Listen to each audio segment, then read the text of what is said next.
Good morning, dear student. How are you all? I hope you must be having quality time with your parents, bhaiya, didi, dadi, and dadu, and all. I also believe that you must be taking care of yourself and others too.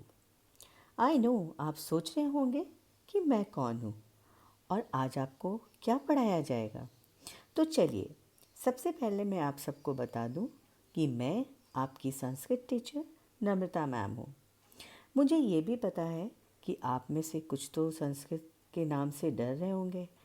आपको ये लग रहा होगा कि संस्कृत कैसे पढ़ेंगे, ये तो बहुत टफ होगी। तो मेरे प्यारे बच्चों, ट्रस्ट मी, संस्कृत बहुत इजी है और आप सबको बहुत जल्दी और बहुत ही अच्छे से समझ में भी आ जाएगी। देखिए, अब आप सब बड़े हो गए हैं, हुए हैं ना। जब आप बड़े हो जाते हैं तो आप थोड़े ज़्यादा काम करते हैं, थोड़े बड़े बड़े काम करते हैं, इसलिए थोड़ी सी ज़्यादा पढ़ाई तो पढ़नी बनती है ना। देखिए, आप सबको दो लैंग्वेज तो बहुत अच्छी तरीके से आती है, मुझे पता है। वो है हिंदी और दूसरी राइट इंग्लिश। लेकिन जब आप संस्कृत पढ़ने लगेंगे तो आपको तीन तीन भाषाओं का ज्ञान हो जाएगा, संस्कृत, हिंदी और इंग्लिश। कितनी अच्छी बात होगी। देखो, जब आप हिंदी को अच्छे से पढ़ सकते हो, समझ सकते हो, लिख सकते हो, तो आपको संस्कृत भी अच्छी तरीके से आ जाएगी। जानते हो क्यों? क्योंकि संस्कृत भाषा हिंदी भाषा की मम्मी है। मतलब हिंदी भाषा का जन्म संस्कृत से ही हुआ है। वैसे मैं आपको एक बात बता दूं, आज मैं आपको संस्कृत में कुछ भी नहीं पढ़ाऊंगी, बल्कि आपको संस्कृत के बारे में कुछ बताऊंगी। तो चलिए सुनते हैं संस्कृत की कहानी नम्रता मैम की ज़ुबानी। संस्कृत विश्व की सबसे प्राचीनतम यानी कि सबसे पुरानी भाषा है। जानते हैं, इसे हम देव भाषा भी कहते हैं। देव भाषा का मतलब देवताओं की भाषा। जानते हो क्यों? क्योंकि ऐसा माना जाता है कि देवता जब बातें करते थे तो वो संस्कृत भाषा का प्रयोग करते थे। आपने भी देखा होगा, जब भी आपके घर में कुछ पूजा होती है या कोई शादी वगैरह होती है तो पंडित जी उसमें मंत्र आदि पढ़ते हैं। वो सारे मंत्र संस्कृत भाषा में होते हैं ना। वो क्यों होते हैं? क्योंकि भगवान जी को वही भाषा समझ में आती है ना, इसलिए।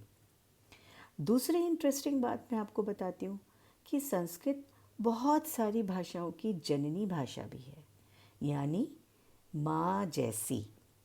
अभी मैंने आपको बताया था ना कि हिंदी का जन्म संस्कृत से ही हुआ है।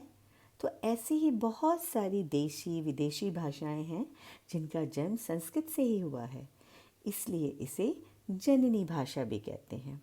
और तीसरी इम्पॉर्टेंट बात है, संस्कृत लिखने में पढ़ने में हिंदी के वर्णों का यानी हिंदी जैसी ही लगती है, क्योंकि संस्कृत हिंदी के अल्फ़ाबेट यानी जैसे हिंदी देवनागरी में लिखी जाती है, वैसे ही संस्कृत भी देवनागरी में ही लिखी जाती है। इसलिए हिंदी के वर्णमाला जैसा ही संस्कृत की वर्णमाला भी होती है। तो इसीलिए आप संस्कृत को बहुत ही जल्दी लिखना पढ़ना समझ सकते थे। अब आपको पता चला मैंने क्यों कहा था कि आपको संस्कृत बहुत जल्दी समझ में आ जाएगी, आप लिखना पढ़ना सीख जाएंगे। देखिए, जैसे हिंदी वर्णमाला में जब आप वर्ण पढ़ते हैं तो स्वर भी होते हैं, व्यंजन भी होते हैं। संस्कृत में भी ऐसे स्वर होते हैं, वर्ण होते हैं, व्यंजन होते हैं। बस डिफरेंस ये होता है कि संस्कृत में जब हम लिखते हैं और बोलते हैं तो उसमें विसर्ग और हलंत भी लगा होता है। यानी संस्कृत लिखने के लिए हमें उनमें विसर्ग और हलंत लगाना ज़रूरी होता है, लेकिन जब हम हिंदी करते हैं तो हिंदी में हम विसर्ग और हलंत का प्रयोग बहुत कम करते हैं। जैसा कि आप सब ने कक्षा 4 में हिंदी ग्रामर में वर्ण के बारे में पढ़ा था, वैसे ही संस्कृत के भी वर्ण होते हैं। अगर आपको कोई भी भाषा को सीखना है, उसका ज्ञान हासिल करना है, तो आप जानते हैं कि हमें उस भाषा की वर्णमाला का ज्ञान होना चाहिए। वर्णमाला का मतलब अल्फ़ाबेट।